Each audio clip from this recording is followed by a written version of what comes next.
Hola, buenas tardes, bienvenidos a una nueva edición del ciclo Ciencia Ficcionados, a su segunda edición concretamente. Comenzamos agradeciendo en primer lugar al astronauta por acogernos un año más, gracias Pablo, y a todos ustedes agradecerles su presencia en esta actividad que organiza la Unidad de Cultura Científica de la Universidad de Córdoba, el Campus de Excelencia Universitaria CIA 3, con la colaboración de la Fundación Española para la Ciencia y la Tecnología. Para quien no conozca este ciclo, se trata de algo muy simple y a la vez muy estimulante. Es unir la ciencia con las letras, leer un libro, hablar de literatura y de los conceptos científicos que encierra, porque las tres novelas que elegimos para este ciclo, al igual que el año pasado, son de ciencia ficción. La idea es acercar no solo estas novelas al público, sino también debatir con expertos los complejos enigmas científicos que encierran. Así que vamos a invitarles a debatir. Ya les voy avisando que preguntas que se le vengan a la mente o ganas que tengan de compartir con nosotros cualquier idea o cualquier opinión, pues están abiertos a hacerlo. Con nuestro primer libro, a mí me resulta prometedor comenzar un ciclo de ciencia ficción con una escritora y del siglo XIX. Ella es Mary Shelley, que en este siglo y con esa misma edad, con 19 años, creó un mito y escribió la novela Frankenstein o el moderno Prometeo, pues justo en los albores de la Revolución Industrial. Además, es una de las primeras novelas entendidas como modernas dentro del género de ciencia ficción, y supongo que todos las conoceréis, si no es por la literatura, seguramente por el cine, por las mil y una versiones cinematográficas que tiene el mito de Frankenstein. Ahora mismo me acaba de comentarle Elena Lázaro que este año se estrena en Estados Unidos una nueva versión, algo así como I, Frankenstein, y bueno, encierra, como digo, dilemas tan interesantes como cuestiones filosóficas y éticas sobre el concepto de creación y la frontera entre moralidad y ciencia. De todo eso queremos hablar hoy, y también sobre una novela que, como buena creadora de un mito, pues también ha creado prejuicios, como aquello de llamarle Frankenstein al monstruo, al engendro, que es como realmente le llama Mary Shelley en la novela a ese monstruo que creó. Frankenstein es el nombre del doctor, del científico que lo creó. Tampoco Frankenstein tuvo nunca tornillo, al menos en su versión literaria, y siempre o casi siempre se le ha recreado así en el cine, en el cómic o en La bola de cristal. A lo mejor los más mayores recuerdan a Kiko Veneno vestido de Frankenstein en aquel programa de la tele y llevaba tornillos. Pues no, en la novela se le describe con costuras. Quien le va a poner música a la letra de esta novela, o sea, ciencia, es el catedrático de genética de la Universidad de Córdoba que hoy nos acompaña, Manuel Ruiz Rubio. Buenas tardes. Buenas tardes. Bienvenido. Trabaja en la Universidad de Córdoba desde el año 1983. Él estudió biología en la Universidad de Sevilla, se doctoró en la Universidad de Extremadura, ha pasado por universidades del Reino Unido y también de Estados Unidos, y en su trayectoria investigadora pues ha versado sobre aspectos relacionados con la genética molecular. Desde hace unas décadas su interés en investigación se han centrado en estudiar las bases genéticas en el trastorno autista. Actualmente da clases en la Facultad de Ciencias de Genética Humana y del Comportamiento, algo que creo que nos va a ser muy útil para hablar de Frankenstein. Además, Manuel es aficionado al pensamiento crítico, y mi primera pregunta para él es si un científico, cuando lee ciencia ficción, cuando se acerca a una historia como esta de Frankenstein, es capaz de disfrutarla literariamente quitándose la bata científica, o por el contrario, con su bata puesta, bueno, pues puede acceder a otros niveles de comprensión a lo que a lo mejor no podemos acercarnos mucho a otros lectores. Bueno, buenas tardes. Bueno, esa pregunta que me hace, la verdad que es muy difícil quitarse cualquier tipo de bata. O sea, uno tiene un pensamiento, tiene una dinámica en la vida, entonces cualquier cosa que lee o hace, pues no puede quitarse ese pensamiento que lleva dentro. Entonces lo analiza, ya sea en un aspecto o en otro, siempre de una forma similar. Entonces, por supuesto que se puede disfrutar de la belleza, de la literatura, pero independientemente siempre el pensamiento está ahí. Siempre se pregunta uno el porqué de las cosas, etc. Independientemente de que se disfrute o se disfrute de una obra literaria, que por supuesto claro que se disfruta, cuando a uno le complace la forma de expresarse y demás, evidentemente. Y un científico se enfrenta a muchos disparates o a planteamientos muy disparatados en la ciencia ficción, y hablo del género en su globalidad, tanto en el cine como en la literatura, cosas que a lo mejor para un espectador o para un lector normal, bueno, pues son creíbles o verosímiles. ¿Se encuentran ustedes boquiabiertos ante muchas de las cosas que nos cuenta la ciencia ficción?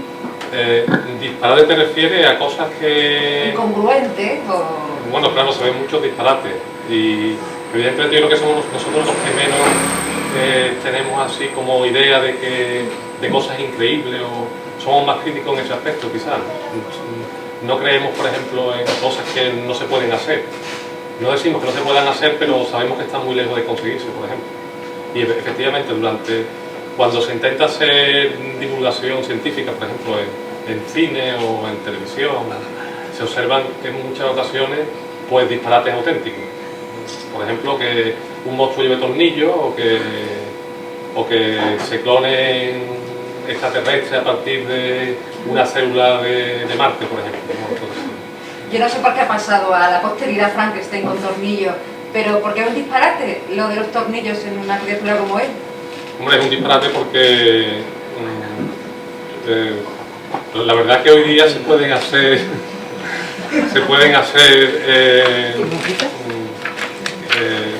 algunos elementos de titanio y demás, pero cuando se quieren unir tejidos, lo más lógico es hacerlo mediante células, no mediante tornillos. Recuerdo, aunque el sostén puedan ser, los huesos pueden sustituir en un momento determinado por titanio, pero lo que es la unión celular es mediante células, no mediante aparataje de tipo. Frankenstein da la sensación, profesor, de que Mary Shelley de alguna manera critica la soberbia científica en su afán creador y en su afán de emular a Dios creando una criatura. No es la idea que me emana de su obra. Yo pienso que sencillamente hace una fantasía de algo que podría ser como una especie de cuento de terror, que de alguna forma se le escapa de las manos al protagonista, en este caso de Frankenstein. Y bueno, y a partir de ahí pues narra esa historia, pero no creo que sea como un desafío o como una crítica a la ciencia, porque creo que en aquel tiempo probablemente estaba muy lejos de poderse conseguir nada de ese tipo. Esa es la idea que a mí me emana, por lo menos. Seguramente le parecería algún disparate o a muchos de los científicos de su tiempo, ¿no? Bueno, quizás no necesariamente, porque realmente casi, yo creo que el trasplante de cerebro es lo que no se hace todavía, pero de lo demás es posiblemente que sería posible unir, ¿no?, partes de cuerpos si se mejoran los rechazos, etcétera. Pero evidentemente el trasplante de cerebro hoy día, aparte de que no tendría sentido, porque es como poner una persona en otro, o sea, no tiene... No sé si en aquel tiempo se pensaba que eso fuera posible o no. Realmente por la capacidad de pensar, evidentemente, tú puedes pensar que tú puedes hacer una especie de puzzle con trozos de distintas personas, de distintos animales. La verdad es que no sabemos muy bien cómo acabó yéndose hasta la ciencia esta novela, porque por lo que se sabe la idea primigenia de crear a Frankenstein le vino a Mary Shelley un verano en Suiza, donde llovía muchísimo y se aburría, compartía vacaciones con Lord Byron y por las noches se contaban historias de miedo y de terror. Ella dice que Frankenstein se le apareció en sueños, se puso a escribir y lo que en principio fue un cuento gótico, quiso ser una especie de cuento gótico, pero pues acabó siendo Frankenstein o el moderno Prometeo. Otra cosa que subyace en la novela, para muchos ojos, en esta historia, y no sé si usted la comparte, profesor, es si ella quizás se está preguntando durante todas sus páginas dónde están los límites del progreso humano. A mí me da esa sensación como lectora, no sé. Pues la verdad que tampoco he tenido esa idea, ¿no? En esta historia. Realmente los límites del progreso humano no sabemos dónde están. O sea, cuando nos planteamos cualquier tipo de posibilidad de hacer algo, no sabemos dónde están los límites. Sabemos dónde están los límites en un futuro cercano, pero en un futuro lejano realmente no lo sabemos. Lo que sí, bueno, por lo menos desde mi punto de vista, los límites creo que están en nuestra capacidad de conocimiento.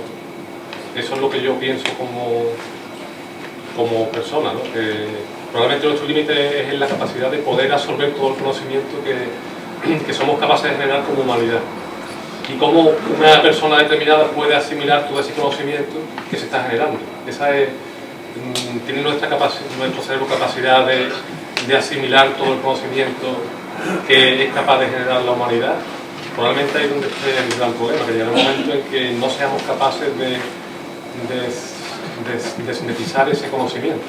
De hecho, la prueba está en que un especialista, aunque sea en física, en química, en genética, es especialista en algo muy concreto y desconoce prácticamente casi todo lo que de su especialidad. Sabe y tiene ideas básicas, pero desconoce realmente la mayor parte de las cosas de las que tiene conocimiento. Aparte de que las personas van degenerando su cerebro, van perdiendo capacidad, y aunque es cierto que nuestra especie permite pasar de generación en generación los conocimientos, la experiencia personal que tiene uno como persona consciente, no se puede pasar tan fácilmente. De hecho, no se pasa.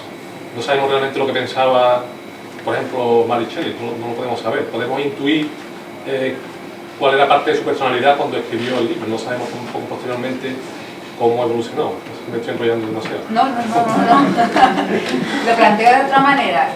Quizá existe en esta novela el temor de ella en esos albores de la revolución industrial, y se encontraba cuando escribió Frankenstein, o quizá demandaba de alguna manera, al igual que el desarrollo científico y el desarrollo tecnológico, una especie de, permíteme que lo diga así, moral científica, ¿no? Para gestionar un poco todo eso, algo que se ve muy bien en el personaje de Frankenstein y en lo que sufre a lo largo de la historia. Sí, efectivamente, ahí sí que hay un problema que yo sí veo que emana de esta historia, y es que el problema de la bioética. Hasta hace relativamente poco, estamos hablando de hace 30, 40 años, la bioética en la investigación era muy pobre. Es decir, que, por ejemplo, se han hecho experimentos en Estados Unidos hasta el año 1972 con personas de color que tenían sífilis, y aunque había ya estaba la penicilina para curar, no se le aplicaba porque se seguía investigando en ellos como conejillos de India, por ejemplo. Actualmente, al menos en los países occidentales, la ética o la bioética para trabajar con seres humanos es muy estricta, y entonces todos los comités de bioética pues siguen los patrones de derechos humanos universales y una serie de legislación que hace que la investigación con humanos tenga que ser totalmente para ayudar al ser humano, y no se puede en ningún momento hacer un experimento de este tipo, que hay un ser así que realmente, como se ve en la novela, pues sufre por su existencia. Entonces, lo que quiero decir es que actualmente, para trabajar con humanos en ciencia, hay una legislación muy estricta que solamente persigue el bienestar del ser humano.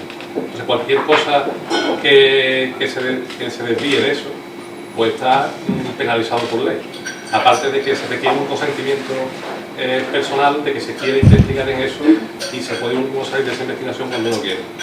Y es más, estamos avanzando hasta tal punto de que la Comunidad Europea y también en España se prohíbe hacer investigación con grandes simios, con gorilas, con chimpancés, con bonobos, que hace unos años sería impensable que se hubiera prohibido trabajar ya no solamente con humanos, sino con animales.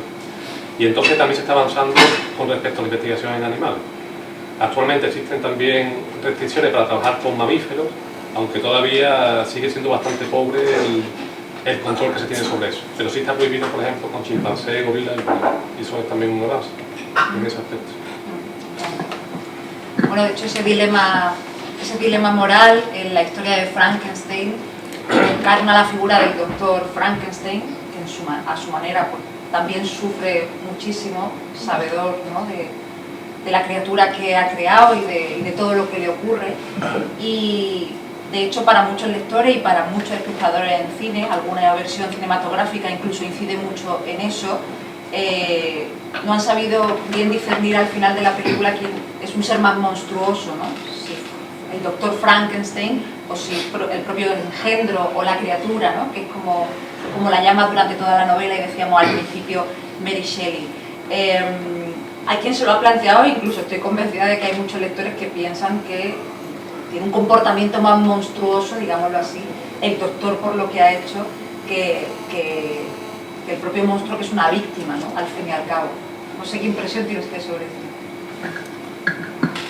Bueno, con respecto al doctor Frankenstein, parece que lo que está haciendo, o lo que intenta es avanzar en el conocimiento, ¿no?, científico. Se pone una meta que es hacer un individuo a partir de distintas partes para crear una vida, etcétera. Bueno, efectivamente, como es límite en este caso para lo que es la ética, pues sigue adelante, ¿no?, aunque después al final evidentemente se arrepiente de lo que ha creado y lo quiere destruir. Y por otra parte está Frankenstein, que efectivamente es una víctima, y lo que más me llama la atención es cuando él empieza a ser consciente de lo que es, cuando realmente recibe un cerebro de otra persona que ya sería alguien y tendría conciencia de lo que es, pero parece que lo olvida absolutamente todo. Y entonces a partir de ahí realmente entra algo de ciencia ficción completamente, que es empezar como a nacer de nuevo. Empieza a desarrollar el lenguaje, ¿no?, empieza a desarrollar lo que es la lectura, lee cuál es su origen, porque lee el diario de Frankenstein, etcétera. Y entonces a partir de ahí pues empieza a crear una imagen propia, empieza a decir quién es y qué es lo que hace y empieza a darse cuenta del rechazo que supone por su físico, ¿no?, fundamentalmente. Y entonces efectivamente empieza a sufrir y empieza a sentir ese rechazo por la sociedad y empieza pues a ser destructor en este caso de la especie humana, ¿no?, con la que tiene ese problema. ¿Le parece verosímil el personaje y le parece verosímil todo el proceso científico dentro de la novela a usted como científico? No, en absoluto. Retrotrayéndolo a la época, ¿no? No. Hay que situarnos en el siglo XIX. Bueno, es que incluso todavía menos, o sea, porque actualmente conocemos muy poco del cerebro, conocemos algo más que en el siglo XIX, pero todavía se conocía menos, entonces es completamente de fantasía. O sea que un cerebro de otra persona, si realmente se activa, estaría probablemente degenerado si no se ha conservado en las condiciones adecuadas, y si se conserva en las condiciones adecuadas pues tendría que tener un background de lo que era su vida anterior. No sabemos el cerebro de dónde venía, ¿no?, de quién era el cerebro. Parece que ese cerebro se ha anulado completamente. Se empiezan a crear nuevas conexiones y nuevas experiencias a partir en el monstruo, en este individuo, que por cierto es bastante humano. Tiene unas reacciones bastante humanas y... ¿Hay algo que le haya llamado especialmente la atención de su comportamiento? Bueno, yo creo que su comportamiento es completamente humano. Es decir, se hace consciente de su existencia, intenta socializar con las demás personas, se siente rechazado por la sociedad y entonces por ese rechazo, pues lógicamente hace como una especie de... muestra un comportamiento agresivo contra ese rechazo que siente. Se siente incomprendido y después, bueno, la historia es intentar buscar a alguien que lo pueda comprender y por eso le dice al doctor Frankenstein que le haga una compañera. Y bueno, como una especie para no sentirse solo, ¿no? Es también un poco, demuestra un poco la necesidad que tenemos los humanos de la sociabilidad. Somos sociales por naturaleza. Eso es algo que prácticamente no se puede eludir de nuestra especie, ¿no? Como especie social. Si tienen pregunta o comentario, adelante, ¿eh? Elena. A mí es que hay un tema que habéis pasado un poco de... Bueno, no de puntilla, pero que sí que me gustaría, y además que ha venido mucha gente que está hablando bastante relacionada con la ciencia y demás, pero hay algo, has dicho tú que era extraño como esta historia que ella crea en ese entorno que tú has descrito, cómo acaba hablando de ciencia o de alguna manera, y sí hay un origen y tiene bastante explicación y que a mí me gustaría contraponerlo a este país. Me voy a explicar, voy a ordenar un poco las ideas.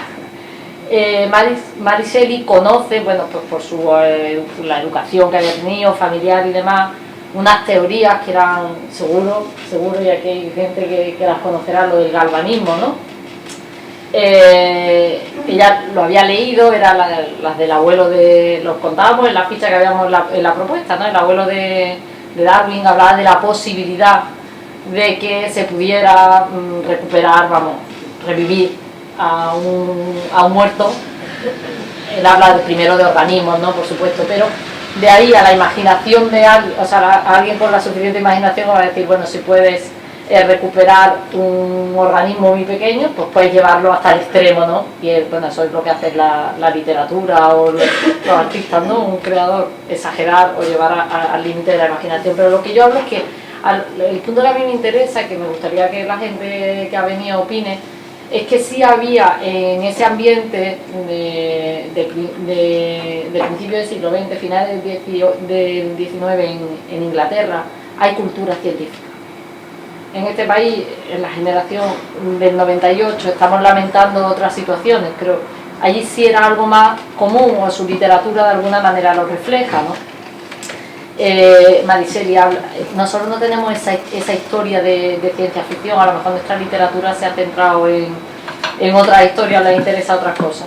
Lo que me preocupa es, no teníamos esa cultura científica, ese interés por la ciencia que en el siglo XIX sorprende y maravilla, ¿no? a Inglaterra y demás, y España está en otro punto y en otro momento. Que fuera así entonces, vale, lo que me gustaría es que reflexionásemos cómo es ahora, ¿no? Aquí estamos un grupo de gente interesada relativamente por la ciencia ficción o por la literatura o sencillamente por charlar, ¿no? Pero me gustaría que me dierais vuestra opinión de realmente cómo veis ese ambiente, ese conocimiento científico ahora. Te lo pregunto a ti y a todo el resto que está por aquí, ¿eh? O sea, que es algo que me gustaría saber, que reflexionar. Algo así, ¿no? Como si es extrapolable, ¿no? Sí, aquel momento con el de ahora. Yo sí tengo que decir algo con respecto a eso, con respecto a lo que pienso. Yo creo que uno de los graves errores de nuestro sistema educativo es separar lo que llaman ciencia y llaman letra, porque es lo mismo, es decir, el conocimiento es conocimiento. Entonces decirle algo ciencia y otra cosa letra me parece que es un error de concepto. Es decir, hace falta, es decir, el conocimiento te permite aunar lo que se llama humanidades, que la ciencia también es humanidades. Entonces un científico, pues, por ejemplo, una persona que se dedica a estudiar la electricidad, por ejemplo, pues necesita saber que los romanos estuvieron aquí hace 2000 años y un poco la historia, ¿no? de la humanidad. Y una persona que se dedica a estudiar a los romanos, pues le hace falta saber cuáles son las leyes de Mendel, porque es una cosa que le permite explicar muchas de las cosas que observa, en los romanos incluso. Entonces eso creo que es un aspecto que es un error de nuestro sistema educativo. Y creo que está prácticamente en nuestro sistema se basa en ese concepto de separar esos dos conceptos, y eso es un error, esa es mi opinión. ¿Creéis que es muy temprano, además, un debate ya de educación, muy temprana la edad, y hay gente de psicología social y demás que también pueden hablar, pero ¿creéis que es muy temprana la edad en la que alguien tiene que elegir? Porque lo hacen ahora, nosotros lo hacíamos es con la misma edad, con 15, 16 años, con 15 años ya tienen que decidir y marcarse si quieres ciencia o quieres letra. ¿Creéis que es demasiado pronto? Yo creo que el error, aparte de que no sea pronto, es hacer esa separación. Es que no tiene sentido. Desde mi punto de vista no es lo que yo veo, no tiene mucho sentido. de alguna forma crear esa cicatriz ya en la educación, ¿no? De decir yo soy de letras, yo es que como soy de letras y yo como soy de ciencia, que no tiene mucho sentido como lo que yo veo. No sé. Sobre todo porque la ciencia se construye con palabras, con pensamiento, o sea, es lenguaje. Todo. Muchas veces las criaturas que tienen problemas de matemáticas no tienen problemas de matemáticas, tienen problemas de comprensión lectora y de construcción de un discurso. ¿Verdad? Y además no solamente eso, la filosofía, ciencia. Es pensamiento abstracto. Aquí los doctores que somos en ciencia somos doctores en filosofía, filosofía, entonces un poco viene de antes, pasa que ya ha llegado un momento que se ha separado eso, no sé exactamente por qué, a qué obedece esa, no sé si obedece de alguna forma que la gente no quiere que piensen o que quieren que se, no sé. Yo te quería hacer dos comentarios. Una, que la primera pregunta que te ha hecho Marta sobre el tema de la bata y todo eso, tu respuesta me ha gustado porque en el fondo me parece un reconocimiento de la subjetividad de la ciencia, ¿no? Es decir, no existe una mirada desde ningún sitio, todo el mundo, por mucha ciencia, lo digo porque yo soy de la rama cualitativa, ¿no? Entonces una de las peleas que tenemos es esa especie de desprecio, ¿no? que la ciencia tiene sobre nosotros y nosotros desde luego sobre la falta de reconocimiento de que cualquier ciencia, llamada ciencia experimental, es tan subjetiva como cualquiera, porque todo el mundo, cualquier formulación teórica que tú la hagas, la haces desde tu posición ideológica, mental, pensamiento, conocimiento, fobias, estereotipos, en la formulación que tú haces de cualquier problema, ¿no? ¿Te parece que estás de acuerdo o no? Sí, bueno, aquí hay muchos científicos que podrían opinar, incluso mejor que yo. Evidentemente, desde el punto de vista del pensamiento personal, sí. Desde el punto de vista experimental, sí, yo creo que sí que puede haber objetividad. Por lo menos es lo que yo tengo esperanza en que haya objetividad, ¿verdad? Si no estamos perdiendo el tiempo. Entonces una persona puede plantear un experimento de una forma objetiva y esperar los resultados y analizarlo de forma objetiva, separado del pensamiento. Pero el planteamiento que tú haces, en realidad, es que parte de tu estructura mental y de tu pensamiento, que no es objetivo. Es decir, porque nadie mira desde ningún lado, ¿no? Todo el mundo mira desde una posición epistemológica, ¿no? O ideológica, ¿no? Sí, es cierto, pero vamos, no sé, si nos vamos por ejemplo a un ejemplo que se me ha ocurrido ahora, no sé por qué.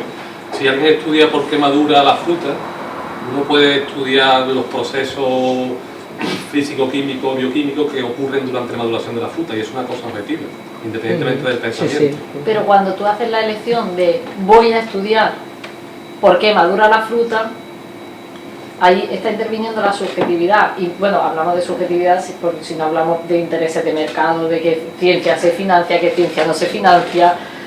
Ahí pueden intervenir muchas y aquí cosas. hay gente de básicas, o sea, y de investigación básica y de investigación aplicada, no entraríamos en ese debate. Pero yo ahí sí estoy de acuerdo con Ana en que la objetividad en la ciencia, decir que la objetividad existe en la ciencia, no, sí, en un experimento, en un momento, pero eso también en una investigación. 2 más 2 igual a 4. Claro. Eso en el método científico pensamos que es claro. objetivo, o por lo menos lo que pensamos los que hacemos ciencia. Bueno, otra cosa es el pensamiento individual del investigador. No, pero, y su claro, lo que ha dicho interpretación, Elena es interesante, es decir, que esa ideología está también en el tipo de problemas que se plantean, en el tipo de aplicaciones que se le da a donde se quiere llegar, a lo que se omite a la hora de estudiar, a lo que se desprecia, se valora. Y luego la otra, ya no hablo más, ¿eh? La otra cosa que te quería preguntar es, como Mary Shelley es hija de Mary Wollstonecraft, ¿no? No la conoció. No la conocía. Ella no llegó a conocer a su ya madre. no sé ya. Pero es decir, ¿hay algo de su madre en su obra o no? Su madre es la precursora del feminismo, ¿no? Escribió la Vindicación de los Derechos de las Mujeres y tuvo una vida absolutamente terrible, ¿no? Y murió súper joven. Pero ¿hay algo de Mary Wollstonecraft en la novela? No lo puedo responder, no lo sé. Ahí no llego, A ver, yo tampoco lo puedo responder. Yo creo que no, pero claro. creo que el hecho de que una chica de 19 años, recordemos, escriba una novela de ciencia ficción en el siglo XIX que se haya convertido en uno de los grandes clásicos del género, creo que esa respuesta ya lo dice todo, ¿no? Evidentemente el contexto donde nació Mary Shelley, la vida que tuvo, la gente con la que se relacionó, etcétera, todo eso influyó muchísimo. Por cierto, antes que os contaba lo de su relación con Lord Byron y cómo nació esta idea, hay una película española muy interesante que se llama Remando al viento, de Gonzalo Suárez, que cuenta precisamente ese proceso, y cuenta muchas cosas más del nacimiento de Frankenstein y ese verano en Suiza con Lord Byron, encarnado por Hugh Grant, por cierto, cuando él no era aún un actor muy conocido, vino a rodar a España y de hecho habla muy bien de ese rodaje y de aquella película que está hecha con medios, creo que tuvo bastantes Goyas, en fin, una película muy recomendable y cierro paréntesis. Yo no tengo la respuesta, Ana, pero... No, pero es cierto, en fin, que el contexto seguro sigue habiendo muy pocas mujeres que escriban ciencia ficción, comparativamente, ¿no? Suelen ser muchos más los hombres que se vuelcan a este género, incluso creo que tiene más lectores masculinos en general, y más fans masculinos en general. Pero imagínate, yo creo que en su tiempo tuvo que ser pues una gran extraña, ¿no? Pariendo una historia como esta, pero es una opinión subjetiva. Yo estoy de acuerdo con esa opinión. Y bueno, es una pena que Mary Shelley y Mary Wollstonecraft no se conocieran, la verdad, porque es muy triste, como tú bien has dicho. Por aquí han salido un montón de temas. El tema que creo que puede estar incluido en el libro que no habéis comentado, el tema del científico loco, ¿no? Que es un estereotipo que los estudios, digamos, de historia de la ciencia, pues han analizado muchísimas películas donde ese patrón se repite bastante. Siempre que aparece un científico, aparte de lo de la bata que ha dicho antes Ana, pues suele ser bastante pirado, ¿no? Hay una serie de Big Bang Theory que casi todos tienen algo anormal, ¿no? Por ejemplo, Sheldon me parece que tiene Asperger, otro depende de su madre, otro es un pirado, persigue a las mujeres casi en plan psicópata. Entonces yo creo que es un tema que se inicia quizá en esta novela y que constituye un cliché muy típico del científico. Si alguien es científico tiene algún problema mental, vamos. Pero yo no estoy de acuerdo con eso. estoy de acuerdo con eso. No por el tema de novela, en cine. No, que en cine sí, pero la novela no. En la novela el científico no es para un científico loco. Es un atormentado. Exactamente, no tiene nada que ver con el modelo Sí. científico loco. En la película sí puede haber salido esa historia. El jovencito Frankenstein. El jovencito Frankenstein, o la versión que hizo Kenneth Branagh en los años 90, también tiene ese núcleo científico loco, pero es verdad, en el libro esa sensación no da. En el libro sí da, o sea, da la impresión, pero era un tema que también habéis tocado, el de la ética, el de la responsabilidad, hasta dónde llega cada uno, ¿no? Donde cada uno pone sus límites. Y es el tema de la novela, ¿no? Para mí el gran tema que trata es pero no lo veo como una persona, es una persona alto mental, ¿no?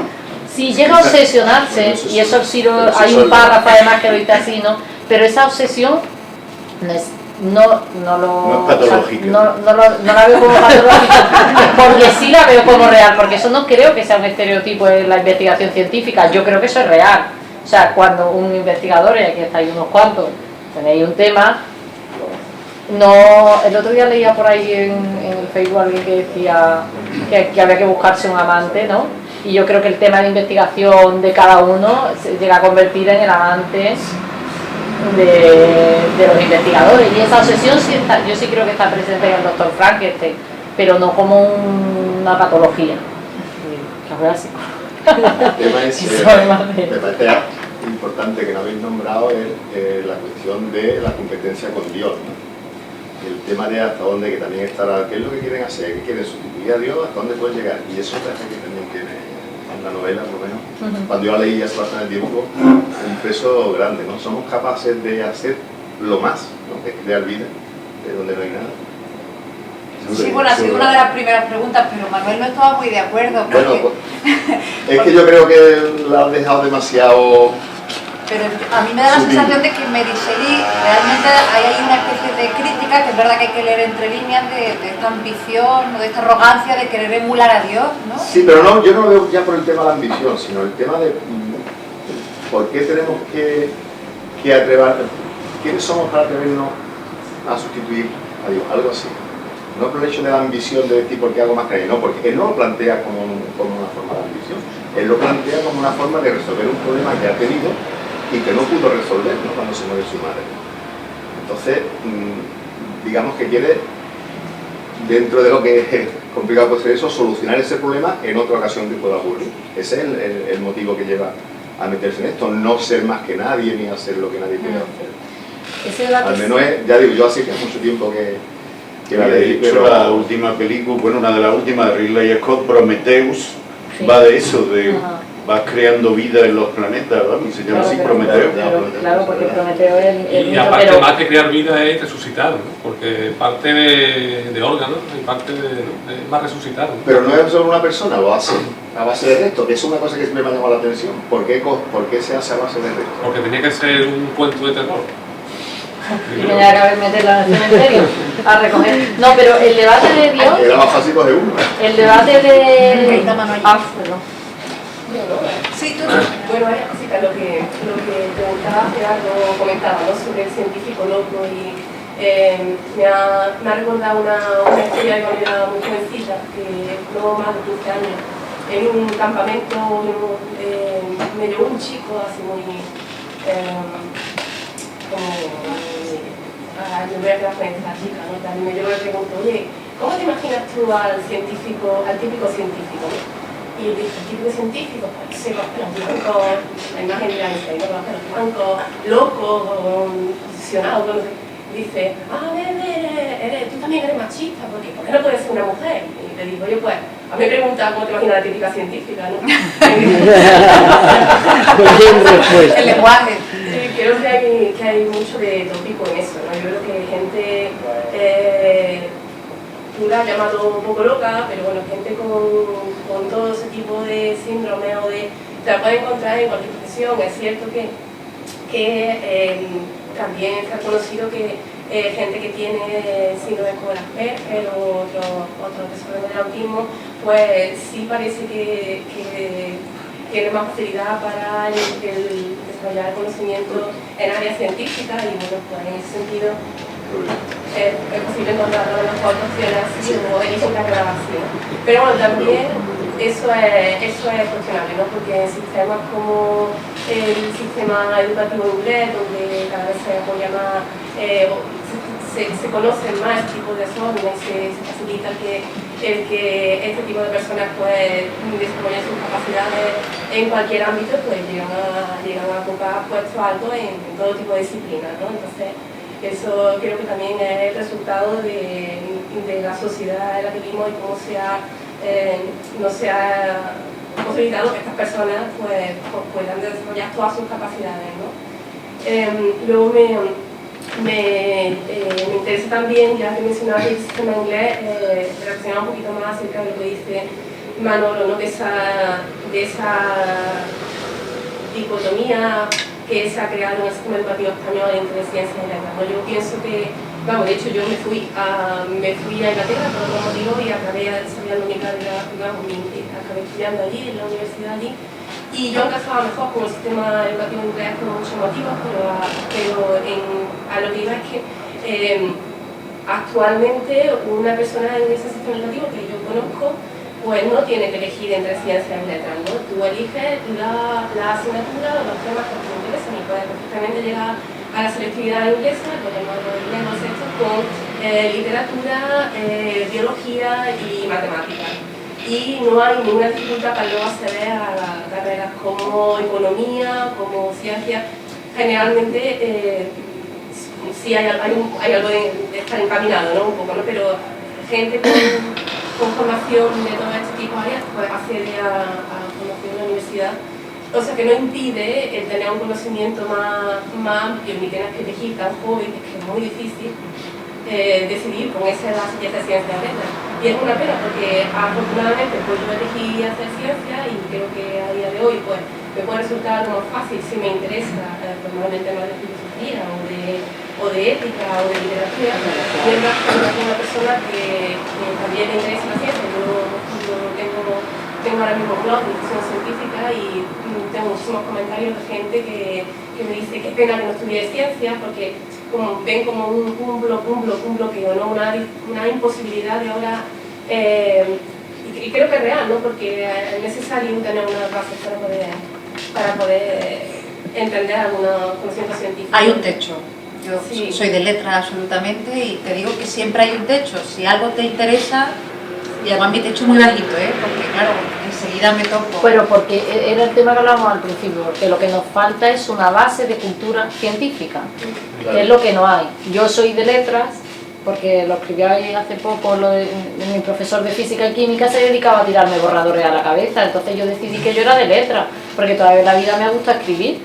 Pero a mí me gusta la ciencia, me apasiona y no la convirtió en mi amante, pero bueno, me gusta mucho la divulgación. Creo que es una cuestión de lenguaje, que es lo que decía Marta, de quién transmite la ciencia. ¿Por qué te hacen ese comentario? Porque tus posts son geniales, porque tú explicas conceptos científicos de una manera divulgativa.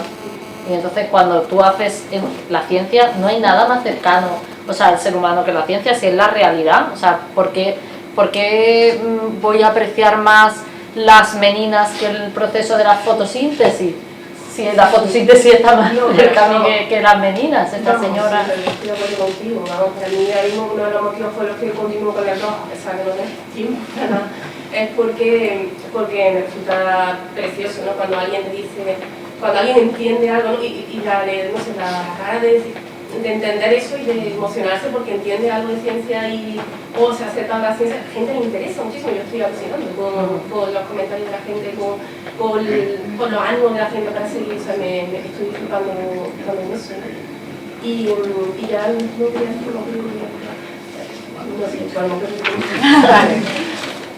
No, yo quería incidir sobre la idea que estamos diciendo entre ciencia y letras, la brecha que hay, y se nota que hay mucha gente que le empieza a ver esta elección tan pronto. También es verdad que ahora mismo la serie esta que como Big Bang Theory o incluso el científico loco de los Simpsons, que se basa en el de Jerry Lewis, pues yo creo que, hombre, que está muy bien para el humor. Es verdad que es un recurso de humor muy válido, tener a tres tíos muy frikis con una vecina bastante tan atractiva. Pero yo no sé si hasta punto, yo lo digo porque doy clase a algunos niños adolescentes y cuando le cuento un poco la tesis acabando de esto me dicen, tú eres un friki como Selma. Y, hombre, hace gracia, pero por ejemplo tengo dos hermanos mayores y que nacieron en los 70 y claro, me acuerdo que en los 80, a principios de los 70 estuvo Indiana Jones y por lo menos uno de mis hermanos quería ser arqueólogo porque Indiana Jones, un montón de niños que me encantaba la arqueología. Entonces, a mí personalmente me interesa la arqueología y la ciencia, yo creo que mucho más entretenía la ciencia, pero... La arqueología es una ciencia. Claro, no, pero pongo ejemplo Indiana Jones, por ejemplo, es químico, una ciencia más experimental, porque la serie vende muy bien, el núcleo es que tal, y joder, vamos a Indiana Jones, ¿no? Pues yo creo que depende como se venda la idea. Pero ¿cuál puede ser la edad? Elena dejaba esa pregunta en el aire, que si quizá se elige demasiado pronto si coge el camino de las letras o de la ciencia. Yo no tengo ni idea y aquí hay una profesora. ¿Cuál puede ser la edad ideal para...? Yo creo que es lo que ha dicho ella, no tiene no que tiene que elegir. tener edad. No tiene que elegir, sino y eliges todo ello. Tú te vas orientando un poco y puedes... Yo soy de ciencia. Entonces yo de ciencia, pero me ha encantado siempre la historia. Y a mí me dio mucho coraje cuando estudiaba que yo no podía hacer asignaturas de historia. Me decía que me tenía que matricular el curso completo y empezar de primero a hacer la carrera entera. Cuando salió la libre configuración creí que eso iba, porque iba con esa idea a solucionar algo. Sí. Poca mierda, hablando mal y pronto, no tiene nada que ver con aquello. Pero eso en esos países sí existe. Entonces yo cojo matemática, cojo biología y ahora cojo literatura medieval, porque es lo que me gusta. Y lo que sí sé, tengo que saber, tengo que ser adulto para saber que luego, dependiendo de lo que yo quiera hacer, me voy a tener que preparar. Y si no me preparo antes, me tengo que preparar después. Pero si ya es tu problema, pero que no te tienen por qué atar. Yo creo que esa es la mejor forma de no entrar en eso. Adelante los que vengan a currar. Irene. No, bueno, a mí todo este debate de si eres de ciencia o eres de letras, evidentemente es una estupidez y es un síntoma de esta sociedad. Pero es la realidad. Y este país en el que vivimos en concreto, que te separan entre ciencia o letras, porque yo soy de ciencia pura y soy actriz. con lo cual Es verdad, donde vemos la ciencia pura, aunque me encantaba la física y la química. En el teatro ocurre lo mismo, separan entre interpretación textual e interpretación gestual. Qué estupidez, cuando necesitan las dos cosas. Pero a mí me gustaría, es un debate muy interesante, pero me gustaría volver un poco al tema Frankenstein como personaje y en esa evolución de la medicina, ¿no? Porque antes hablábamos por qué no cogió un muerto entero, le conecta la energía, le enchufa a 12.000 voltios y tenemos un tío vivo.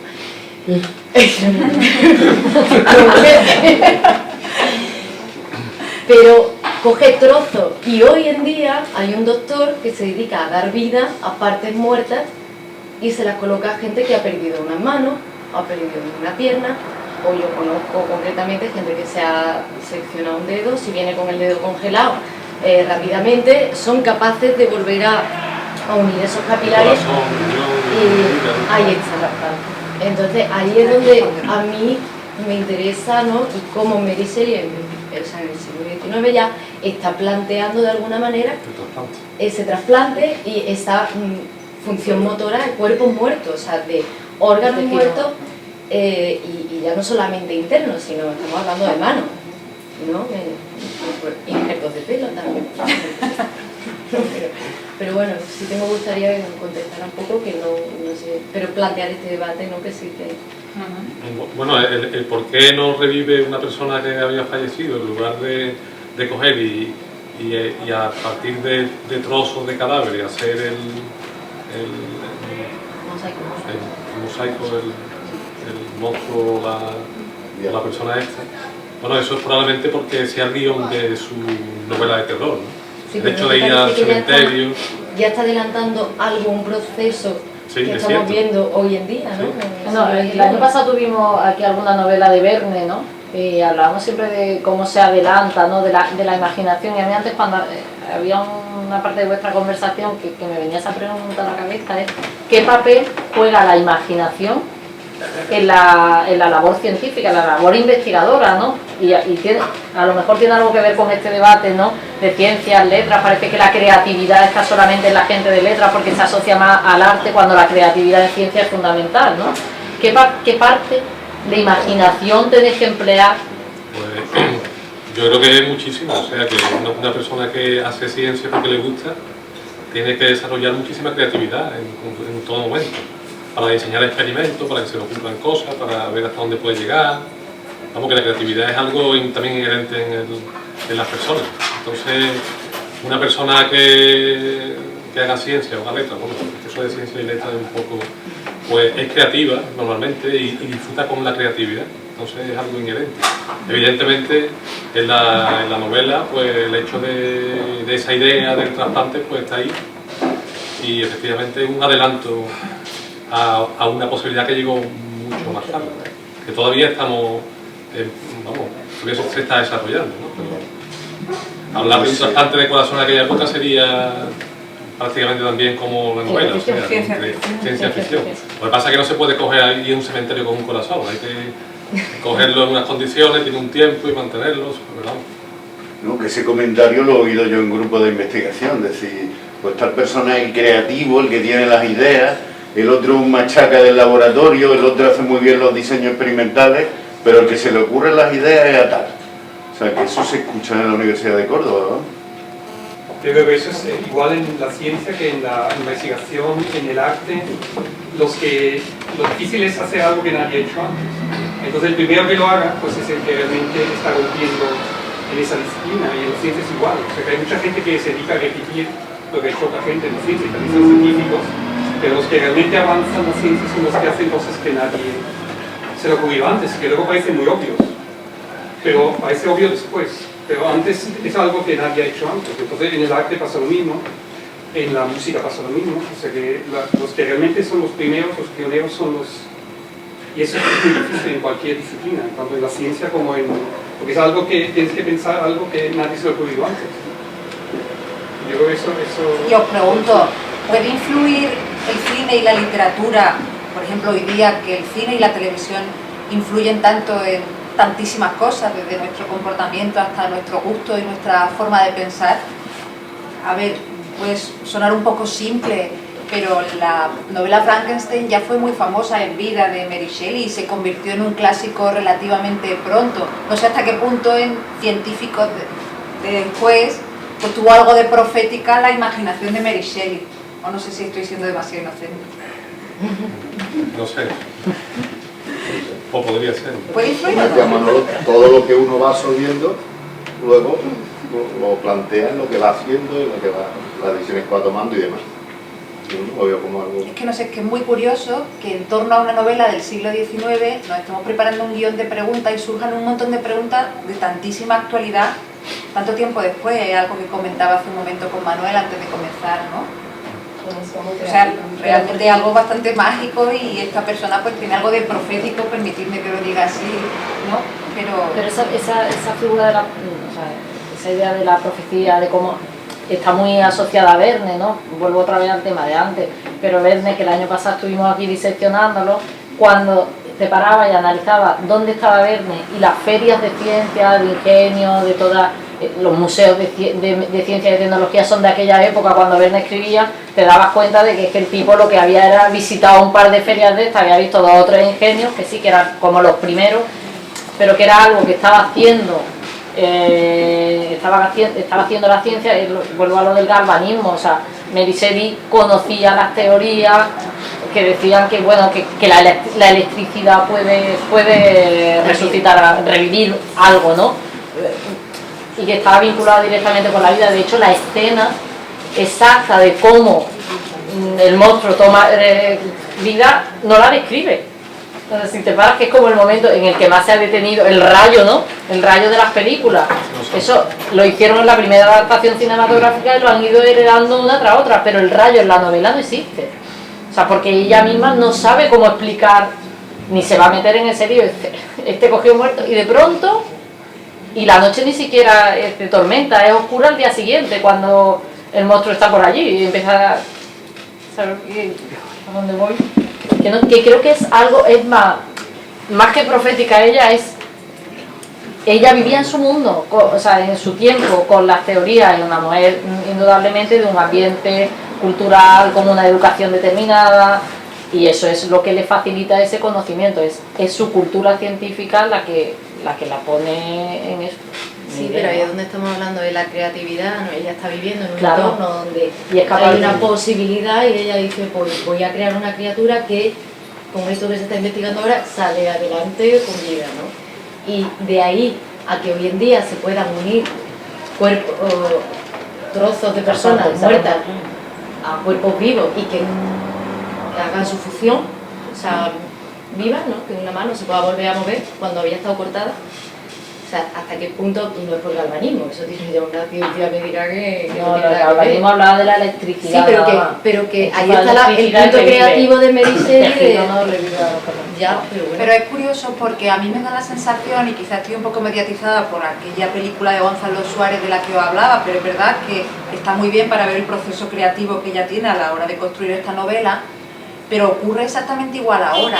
La mayoría de los escritores que escriben novelas de ciencia ficción quizá parten de un hecho literario y se documentan del hecho científico que quieren llevar al papel. Es muy raro que una novela surja de un hecho científico, creo, en mi opinión, porque siempre tenemos ese pensamiento literario y a lo mejor vuelvo a lo de antes, a la diferencia entre la letra y la ciencia. La mayoría de los escritores son filólogos, algunos serán científicos, no digo que no, pero como pauta general se parte de una idea literaria, entre comillas, y si hay que desarrollar un hecho científico uno se documenta y se documenta cada vez más profundamente, ¿no? Pero creo que hay esa diferencia, y en el caso de Mary Shelley, lo que de alguna manera cuentan las crónicas es eso. Ella es una mujer enamorada de la literatura, ha leído muchísimo, pasa un verano con Lord Byron y con más gente hablando de poesía, etcétera. Quiere escribir cuentos de terror, o sea, quiere decir, el origen es literario. Yo creo que luego ella empieza a documentarse, esa es mi sensación, empieza a documentarse y llega a todas esas teorías y le da vida al monstruo, creo. Creo que no solo el origen, estoy de acuerdo con lo que dice Elena, el tema, tenemos la intención siempre de focalizar un cambio tal en una cosa concreta, una persona, en una novela, y normalmente eso lo que refleja, es lo que decía ella, refleja la época en la que está. hay personas que van un poquito por delante, pero refleja los conocimientos que tiene otra gente.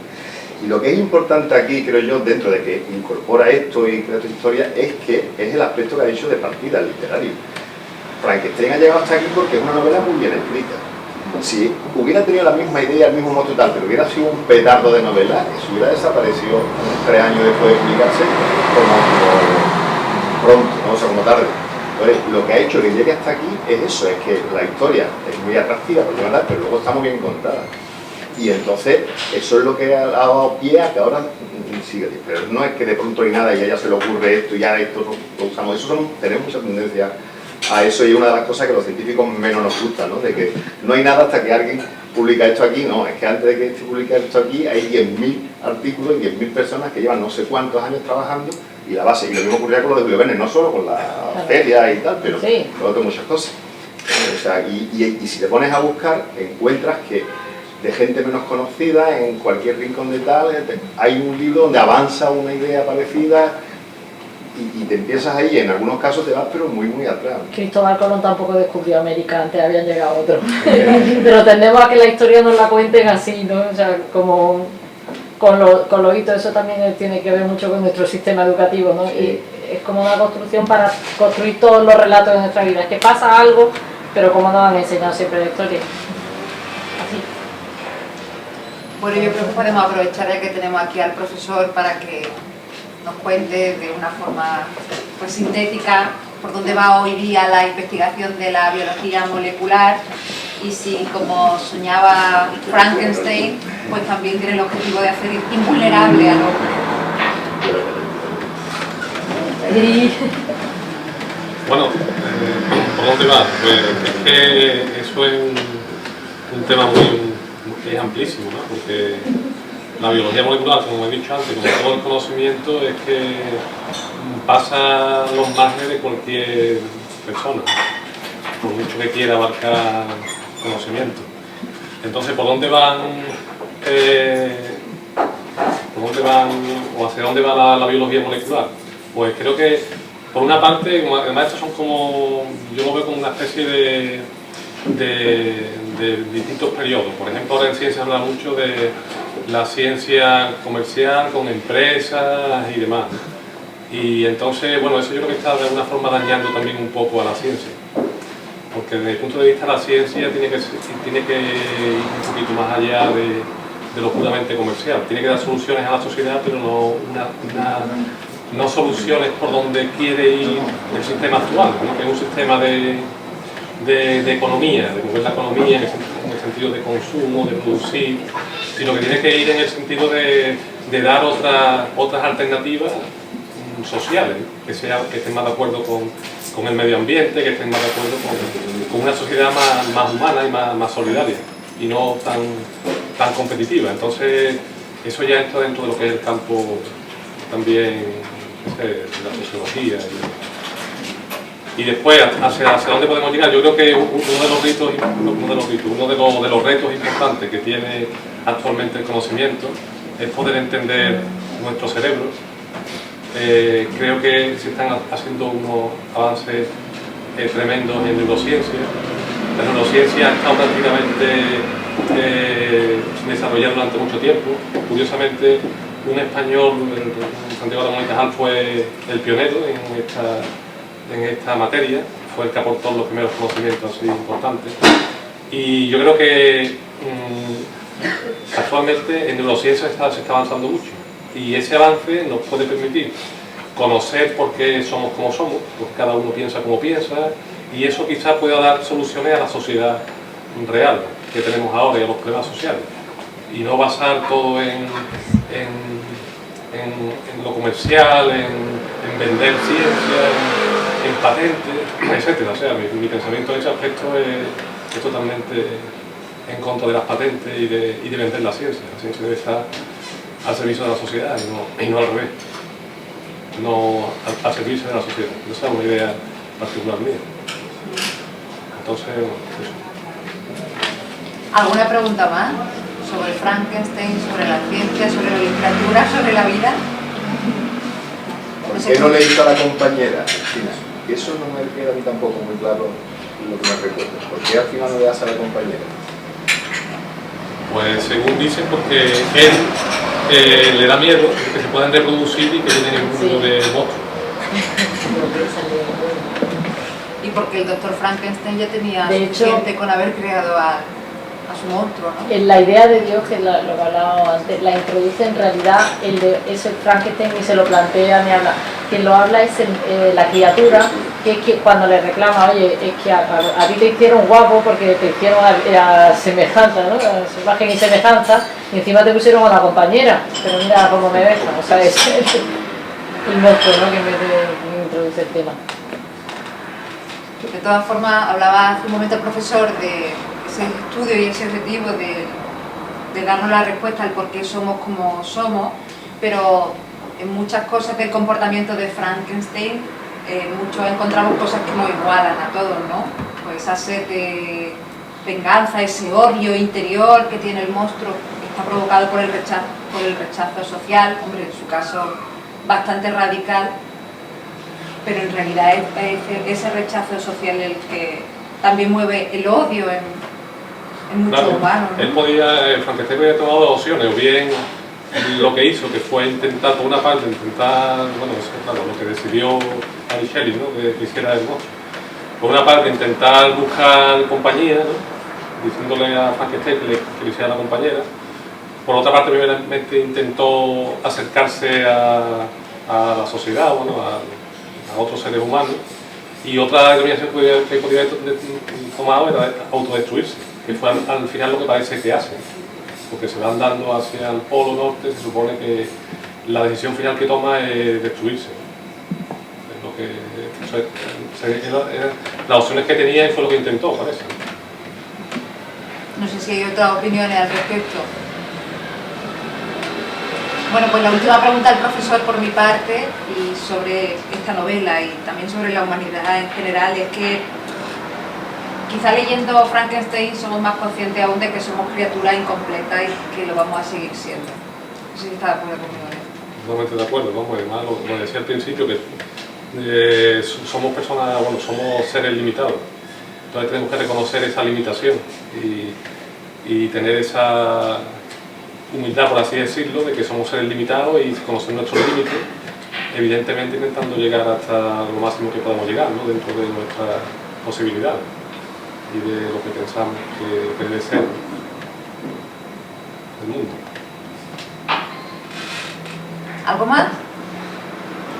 Bueno, pues les invito a que nos acompañen más o menos dentro de un mes, el próximo 20 de febrero a las 7 de la tarde. De nuevo tendremos una cita aquí con la novela 1984 de George Orwell y el profesor Ramón Román, profesor de filosofía moral de la Universidad de Córdoba. Muchísimas gracias por asistir, Manuel Rubio, muchísimas gracias por sus conocimientos y por compartirlos con nosotros y ponerlos al servicio de la literatura, que la verdad es que no es muy frecuente. Muchas gracias a vosotros, ha sido un placer estar aquí. Pues nada, gracias.